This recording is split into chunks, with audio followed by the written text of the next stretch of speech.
Hello friends, आज मैं आपके लिए क्लास 9 का चैप्टर 1 का एक्सरसाइज 1.5 लेकर आया हूँ।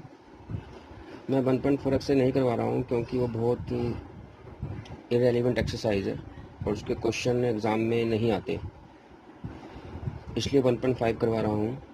अगर आप में से किसी को 1.4 करनी है तो कृपया मुझे कमेंट में बता दीजिएगा, तो मैं वो आपको करवा दूँगा। तो चलिए हम 1.5 एक्सरसाइज स्टार्ट करते हैं, जिसका पहला प्रश्न क्या कह रहा है, classify the following numbers as rational और इरेशनल।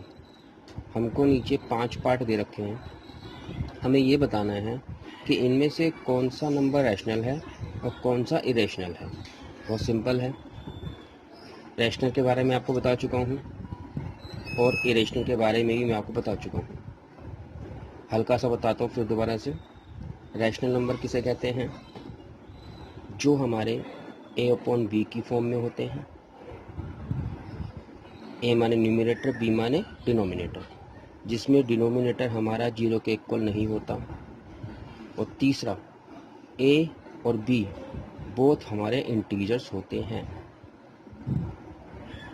मुझे पता है कई बच्चे सोच रहे होंगे कि कई बार बताने के बाद आप ये दोबारा बता रहे हैं, लेकिन फ्रेंड्स कई बच्चे पीछे की वीडियो नहीं देखते, तो इसलिए थोड़ा सा रिवाइज करवाना मेरी ड्यूटी बनती है।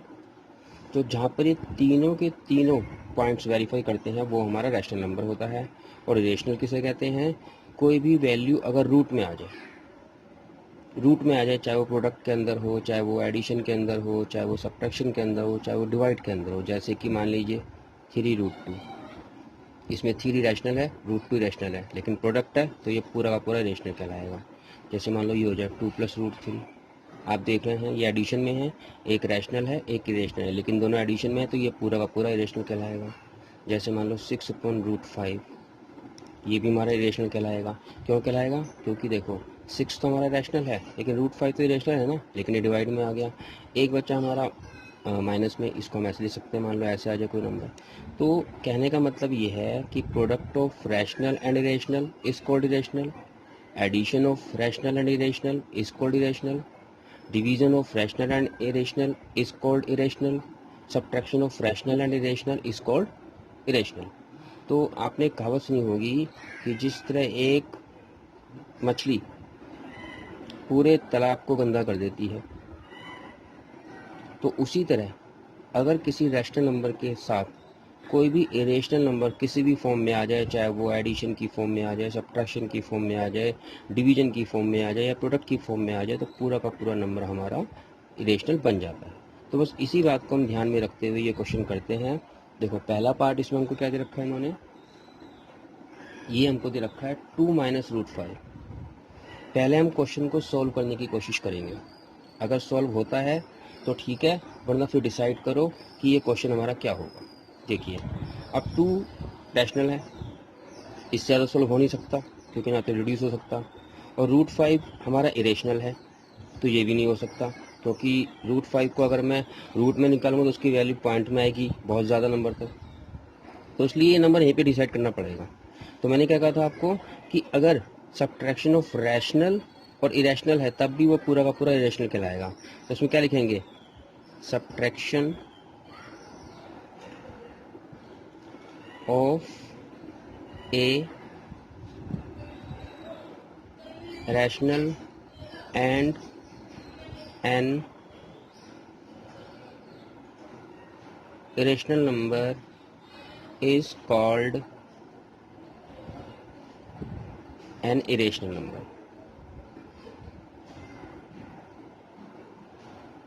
So it is an irrational number। हो गया जी पहला पार्ट। अब आइए सेकंड पार्ट की तरफ मूव करते हैं।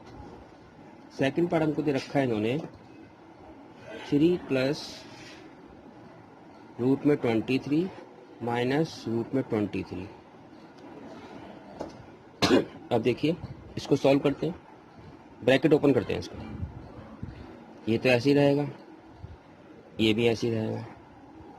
अब आप देख रहे हैं कि ये प्लस का है माइनस का, दोनों नंबर सेम है तो दोनों कट गए, बच क्या गया, 3 बच गया। तो अब 3 के संग कोई रूट की वैल्यू नहीं है, तो हमारा 3 क्या कहलाएगा? Rational number. तो क्या कहेंगे? It is a rational number. ये पार्ट भी ख़त्म हो गया। अब आइए थर्ड पार्ट की तरफ चलते हैं। थर्ड पार्ट हमारा है 2√7 ऑब्लिक 7√7। Quite simple. √7 से √7 रिड्यूस कर दीजिए, क्या बचेगा? 2/7। अब 2/7 तो हमारा क्या है? रैशनल नंबर है ना, तो क्या हो गया ये? It is a rational number. इसको आप इस डेफिनेशन से भी वेरीफाई कर लीजिए। देखो a/b की फॉर्म में है, a/b की फॉर्म में है। b डिनोमिनेटर की वैल्यू 0 के इक्वल नहीं होनी चाहिए, देखो ये भी 0 के इक्वल नहीं है। और a और b यानी न्यूमिनेटर एंड डिनोमिनेटर दोनों के दोनों इंटीजर होने चाहिए। तो 2 और 7 दोनों के दोनों हमारे इंटीजर हैं। अगर ये हमारे पॉजिटिव इंटीजर कहलाएंगे। अगर ये नेगेटिव भी होते तब भी वो इंटीजर ही होते, क्योंकि हमें पता है कि इंटीजर की वैल्यू नंबर लाइन पे प्लस में भी होती है, माइनस में भी होती है, और 0 भी हमारा एक इंटीजर ही कहलाता है। तो थर्ड पार्ट भी हो गया फ्रेंड्स। अब चलते हैं फोर्थ पार्ट की तरफ। फोर्थ पार्ट आपका है 1/√2। देखो दोस्तों, ये हमारा न्यूमिनेटर है, डिनोमिनेटर है, डिवीजन में है ये। मैंने आपको क्या बताया था कि division between rational and irrational is called irrational number. यानी कि रैशनल और इरेशनल नंबर के बीच में अगर डिवाइड हो जाए तो पूरा का पूरा नंबर हमारा इरेशनल हो जाता है। तो ये हमारा इरेशनल नंबर कहलाएगा, क्योंकि ये रैशनल है और ये इरेशनल है। तो क्या कहलाएंगे इसको हम? Division of a rational and irrational number is called an irrational number. So it is an irrational number.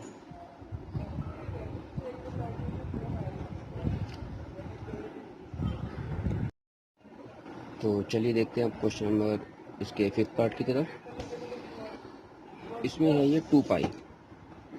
तो इसमें 2 पाई, इसमें जो पाई होता है ना, वो हमेशा ही हमारा कंसीडर किया जाता है इरेशनल नंबर। तो आप देख रहे हैं कि 2 के संग हमारा पाई मल्टीप्लाई हो रहा है, तो उसका मतलब ये पूरा का पूरा नंबर क्या बन जाएगा? हमारा इरेशनल बन जाएगा। So it is an irrational number. तो ये हमारा ये फर्स्ट पार्ट पूरा हो गया। इसमें आपको जो बताना था कि कौन सा रैशनल और कौन सा इरेशनल है। अब हम चलते हैं क्वेश्चन नंबर 2 की तरफ, जो बहुत ही आसान है। चलिए शुरू करते हैं। तो देखिए दूसरे प्रश्न में क्या कह रहा है ये? Simplify each of the following expression. इसमें हमें सिंप्लीफाई करना है और इस तरह का क्वेश्चन एग्जाम में आ जाता है। सिंप्लीफाई का मतलब होता है कि जहाँ तक हम इसको कैलकुलेट कर सकते हैं किसी भी फॉर्म में, चाहे वो प्लस की फॉर्म में हो, चाहे वो माइनस की फॉर्म में हो, चाहे वो प्रोडक्ट की फॉर्म में हो, और चाहे वो डिवीजन की फॉर्म में हो। देखो बच्चों, प्रोडक्ट का मतलब होता है मल्टीप्लिकेशन। अगर मैं कभी कभी प्रोडक्ट बोलूँ तो उसका मतलब होता है मल्टीप्लिकेशन। तो उसका पहला पार्ट देखते हैं हम लोग। 3 + √3 और सेकंड पार्ट में है 2 + √2। जब भी मैं क्वेश्चन करवाऊँ तो प्लीज़ अपनी बुक भी ओपन करके बैठिए, क्योंकि मैं क्वेश्चन नहीं उतारता, आप क्वेश्चन में देख सकते हैं। तो उसको सिंप्लीफाई करना है। ये देखो, आप देख रहे हैं कि ये सब आपस में कोई एक जैसे तो है नहीं कि ये टर्म के संग ये टर्म मैच कर रही हो, ये टर्म के संग ये टर्म मैच कर रही हो। दोनों टर्म अलग अलग हैं। तो हम लोगों ने मल्टीप्लाई किया था पहले अलजेब्रिक एक्सप्रेशंस का, कि इस वाली टर्म से पहले इस पूरे को मल्टीप्लाई कर देंगे, फिर इस वाली टर्म से इस पूरे को मल्टीप्लाई कर देंगे। तो वही मैं इसमें करने जा रहा हूँ। तो देखिए 3 लिखा पहले मैंने, फिर ब्रैकेट में पूरा हिस्सा 2 + √3। अब ये +√3 है तो यहाँ पर ये +√3 आ जाएगा। अब इस पूरे से इसको मल्टीप्लाई कर दीजिए। तो फिर समझाता हूँ। ये 3 था, मैंने यहाँ लिखा, इस 3 से इस पूरे को मल्टीप्लाई करूँगा तो यहाँ लिख दिया। अब यहाँ पर +√3 था, यहाँ +√3 लिख दिया मैंने। अगर यहाँ माइनस होता तो यहाँ माइनस आता, लेकिन यहाँ पर +√3 है तो मैंने यहाँ पर +√3 लिख दिया। उसके बाद पूरा का पूरा ये ऐसे लिख दिया। अब इसको 1 बाय 1 स्टेप करके हम मल्टीप्लाई करेंगे। 3 को 2 से करते हैं, 3 × 2 = 6।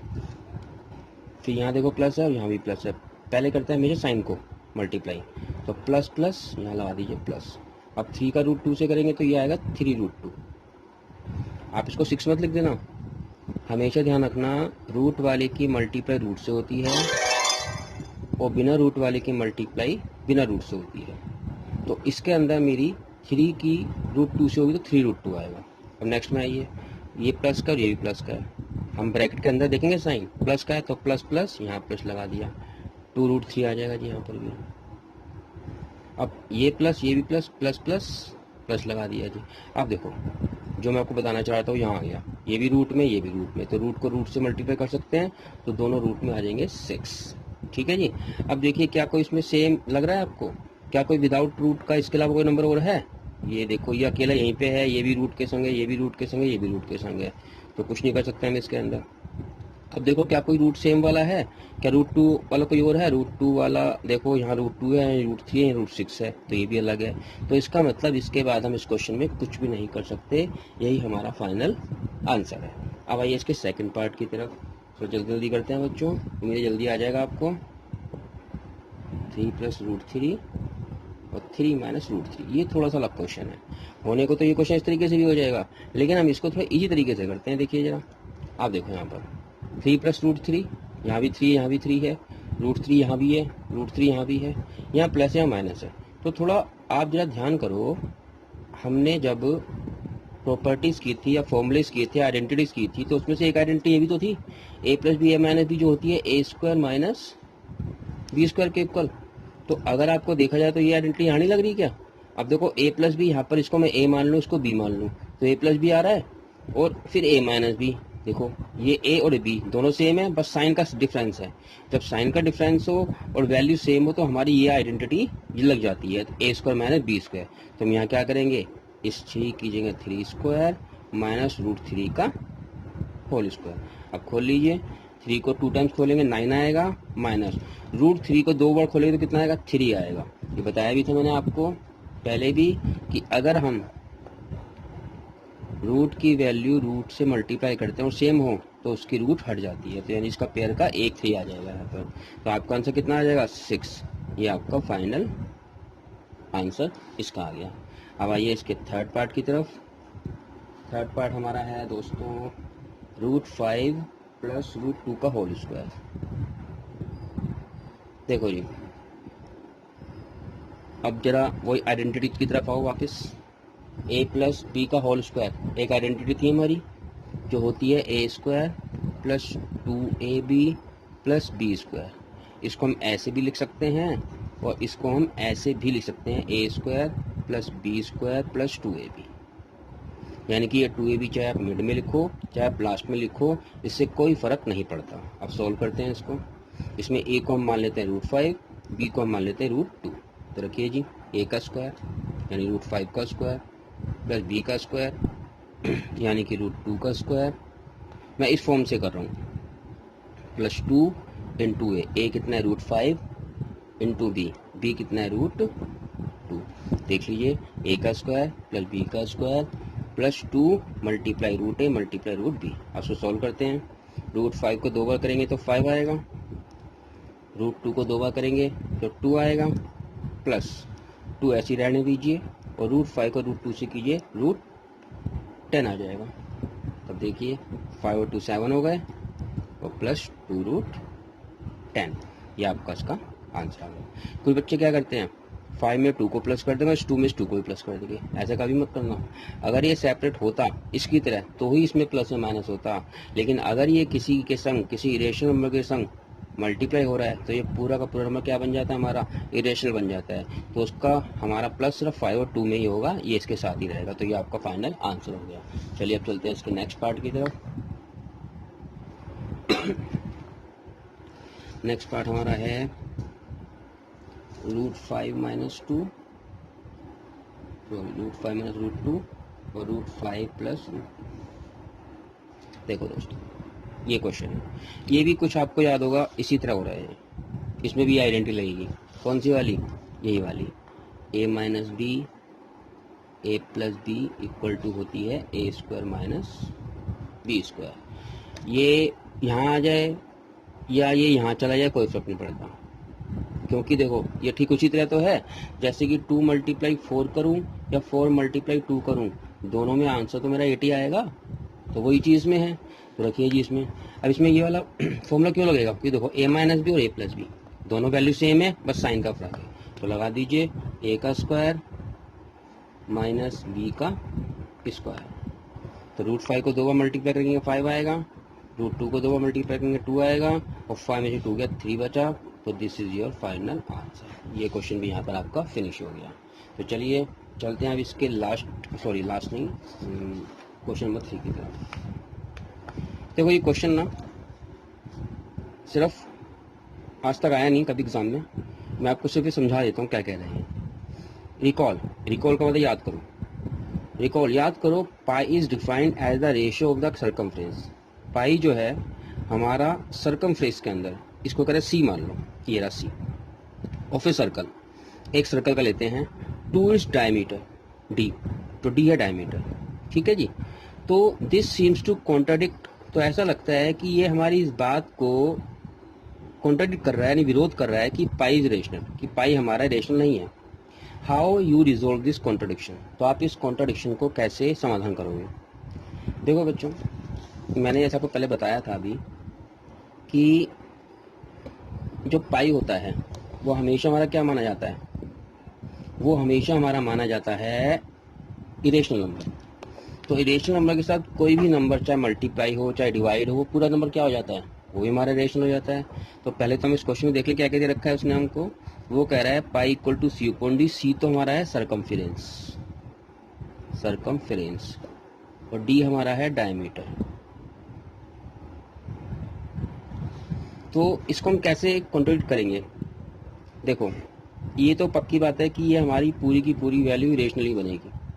क्यों बनेगी, अगर हम किसी भी लाइन को अगर मेज़र करें चाहे किसी डिवाइस से या किसी स्केल से, तो वो अप्रोक्स में आती है, और जो वैल्यू अप्रोक्स में आती है, जो वैल्यू पूरी नहीं होती, वो हमारी ऑलमोस्ट क्या मानी जाती है, इरेशनल मानी जाती है।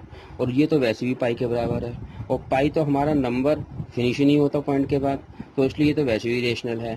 तो इसलिए ये नंबर हमारा पूरा इरेशनल कहलाएगा। तो इसमें क्या लिखेंगे, when we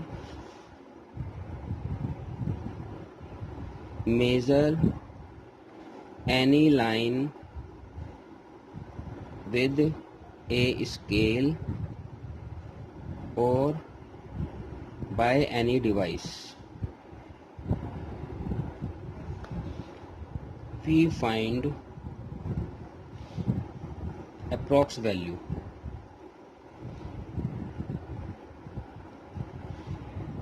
that is considered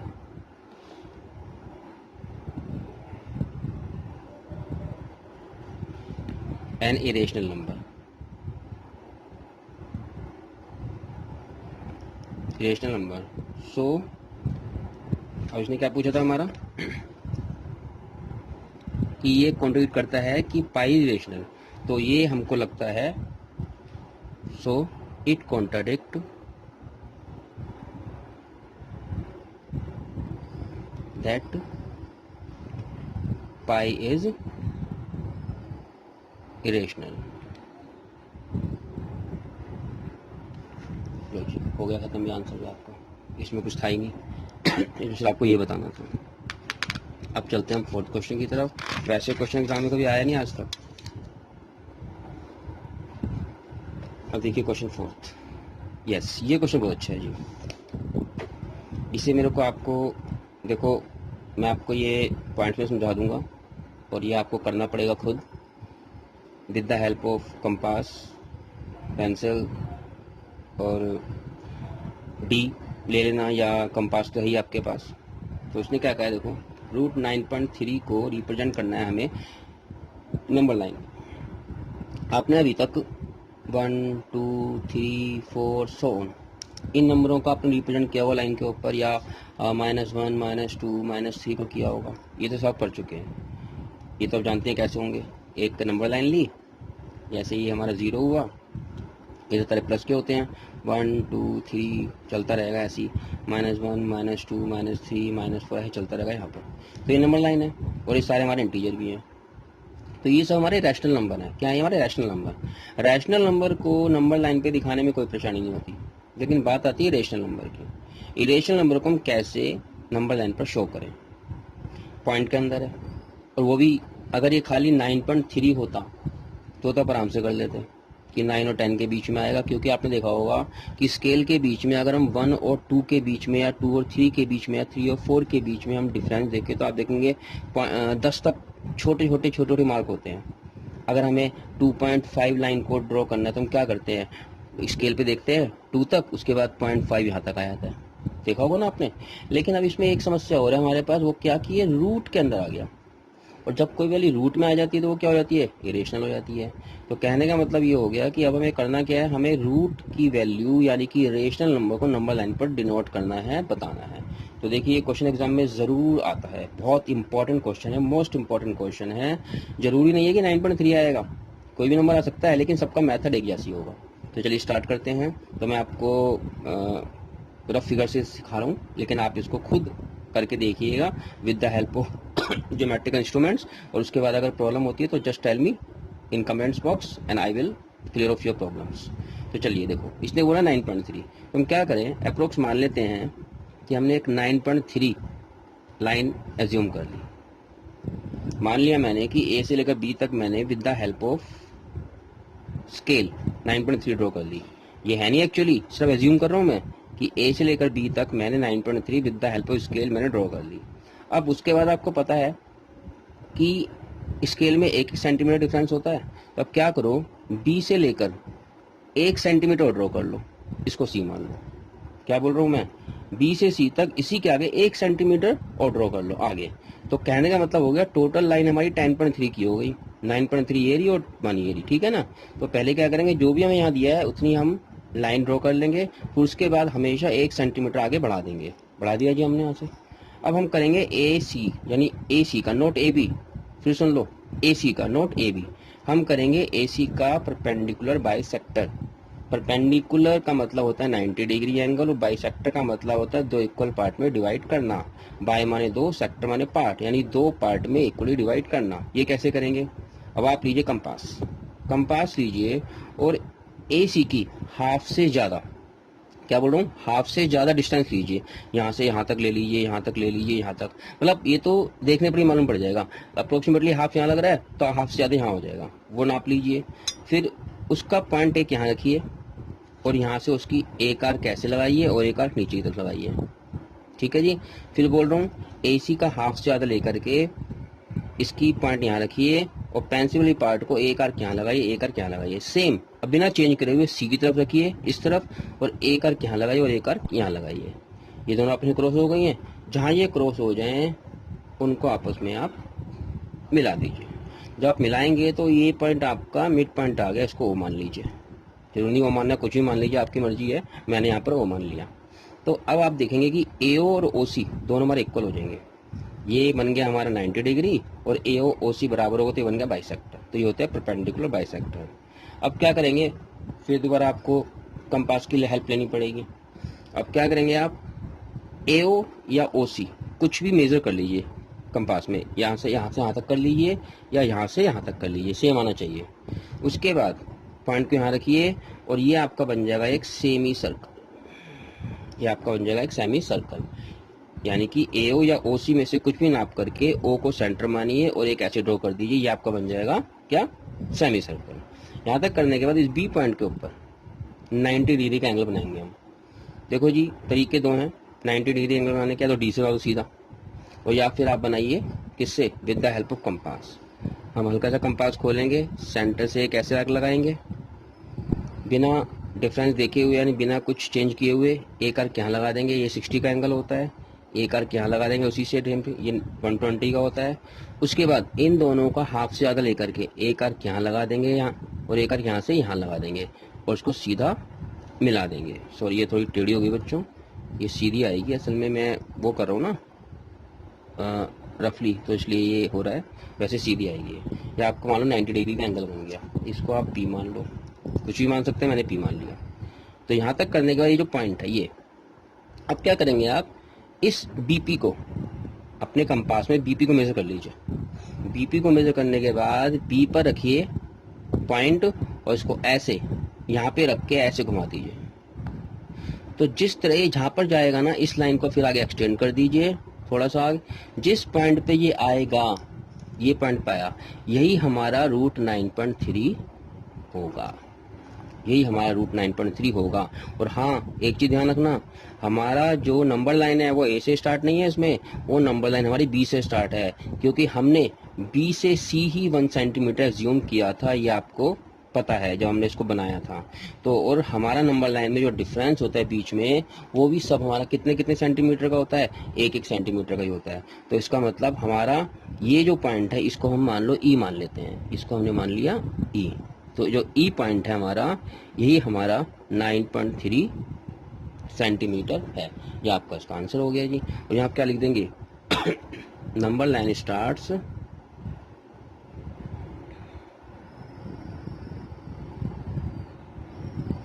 eight B, so E is equal to root 9.3 centimetre. ये आपका बन गया जी, नंबर लाइन के ऊपर 9.3 डिनोट हो गया। तो ये इसका आंसर है फाइनल। इसी तरह इसको आपको ये करना है।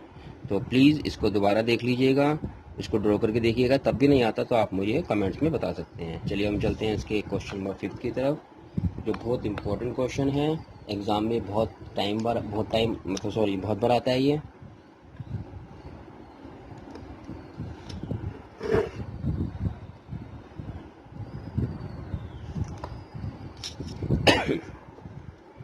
ये कह रहे हैं रैशनलाइज द डिनोमिनेटर। देखो जी, हमें इनको रैशनलाइज करना है।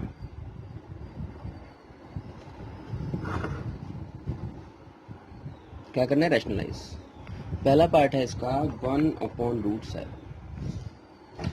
देखो ये रैशनलाइज होता क्या है, रैशनलाइज का मतलब होता है कि नीचे की जो वैल्यू होती है ना, वो हमारी कभी भी रूट में नहीं आती। क्या नहीं आती, रूट में नहीं आती। हम इसको रूट में नहीं छोड़ते। ये कई तरीकों से होता है। सबसे पहले देखते हैं जब हमारे पास डिनोमिनेटर सिंगल नंबर में हो। आप देख रहे हैं कि हमारे पास यहाँ पर डिनोमिनेटर से सिंगल नंबर में है √7 में। तो जब भी इस तरह का क्वेश्चन आए, बहुत ही सिंपल होता है जी, बहुत सिंपल। कैसे, आप ये देखिए कि √7 को मैं किससे मल्टीप्लाई करूं कि हमारा √7 का रूट हट जाए, यानी ये जो इसको छतरी दिख रही है ना, ये हट जाए। सिंपल सा है। अगर मैं इस √7 को √7 से ही मल्टीप्लाई कर दूं तो 7 आ जाएगा। तो बस ये जो √7 है ना, यही इसका रैशनलाइजिंग फैक्टर है। तो जब भी सिंगल डिजिट का नंबर आए तो हमें पहले देखना ये होता है कि हम उसको किससे मल्टीप्लाई करें कि उसको मल्टीप्लाई करने से उसका रूट हट जाए। तो अब √7 क्या हो गया, इसका रैशनलाइजिंग फैक्टर हो गया। तो अब इसी √7 से क्या करेंगे, ऊपर और नीचे मल्टीप्लाई और डिवाइड कर देंगे। यानी ऊपर हमने कर दिया मल्टीप्लाई, नीचे भी हमने इसको मल्टीप्लाई कर दिया। अब कर लीजिए मल्टीप्लाई, न्यूमरेटर का मल्टीप्लाई न्यूमरेटर से होता है, तो 1 को √7 से करेंगे, √7 आएगा, √7 को √7 से 7 आएगा। तो उसको ऐसे लिख दीजिए या इसको आप ऐसे लिख दीजिए, आंसर सेम है जी। हो गया जी, खत्म। ये आंसर है ना, सिंपल। चलिए अब दूसरा देखते हैं। दूसरा क्वेश्चन है हमारा 1/√7 माइनस √6। √7 माइनस √6। देखो जी, ये और भी आसान है। इसमें आपको ये देखने की ज़रूरत नहीं है कि हमारे पास किस नंबर से इसको मल्टीप्लाई करें कि ये बिना रूट का हो जाए, बल्कि हमें करना क्या है इसके अंदर, हमें सब करना क्या है, जो साइन यहाँ पर होता है ना, इसको अपोजिट करके बाकी सेम से मल्टीप्लाई कर देते हैं। देखो √7 प्लस √6, क्या करा मैंने यहाँ पर, ये जो माइनस था ना, मैंने यहाँ पर प्लस लिखा और दोनों तरफ यानी इधर भी मल्टीप्लाई कर दिया। इसको बोलते हैं रैशनलाइजिंग। तो लिख देंगे हम बाय रैशनलाइजेशन, बाय रैशनलाइजेशन। ठीक है दोस्तों, तो करिए मल्टीप्लाई, 1 को इससे करेंगे तो ये तो सेम ही रहेगा हमारा। यहाँ पर हमारा फॉर्मूला लग जाएगा जी, a माइनस बी और a प्लस बी वाला। तो आपको पता होगा क्या होता है हमारा, a माइनस बी और a प्लस बी, a का स्क्वायर माइनस b का स्क्वायर। यहाँ लगा दीजिए, बिकॉज a माइनस बी और a प्लस बी हमारा होता है a² माइनस b²। तो अब सोल्व कीजिए, ये तो सेम रहेगा हमारा, √7 प्लस √6 ऑब्लिक √7 को 2 मल्टीप्लाई कितना आएगा, 7 आएगा, √6 को 2 मल्टीप्लाई कितना आएगा, 6 आएगा। तो कितना बच गया आपका √7 प्लस √6, 7 में 6 का कितना बचा 1 बचा। अब अगर इसको मैं 1 से डिवाइड करूँ तो कितना आएगा, सेम यही तो आएगा। √7 प्लस √6 आपका आंसर आ गया। तो जी अभी ख़त्म हो गया आपका, फिनिश। आ गया समझ में। चलिए चलते हैं आगे की तरफ।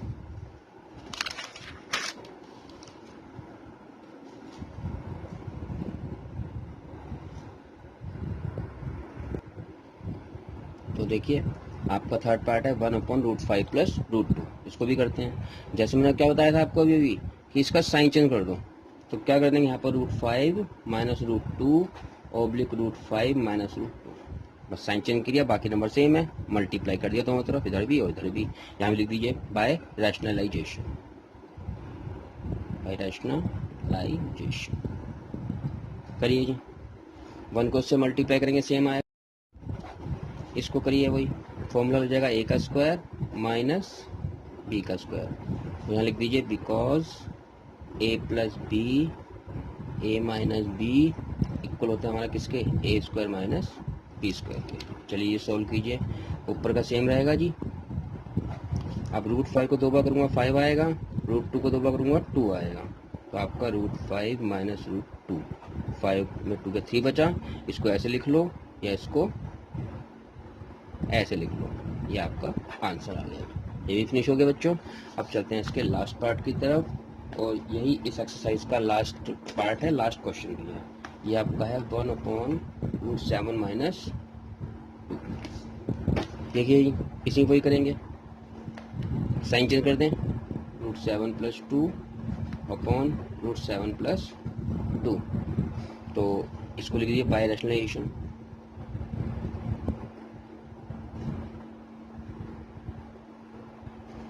तो ये √7 प्लस 2 रहेगा सेम, और यहाँ पर आपको वही लग जाएगा a square minus B square. तो वही formula, because a minus B a plus B. अगर आपका जहाँ जहाँ फॉर्मूला लग रहा है अगर आप उसको मेंशन कर देते हैं ना, तो एग्जामिनर के लिए पर अच्छा इंप्रेशन पड़ता है। a square minus B square, उसको पता लग जाता है कि आपको आइडेंटिटीज की नॉलेज है। तो ये सेम रहेगा।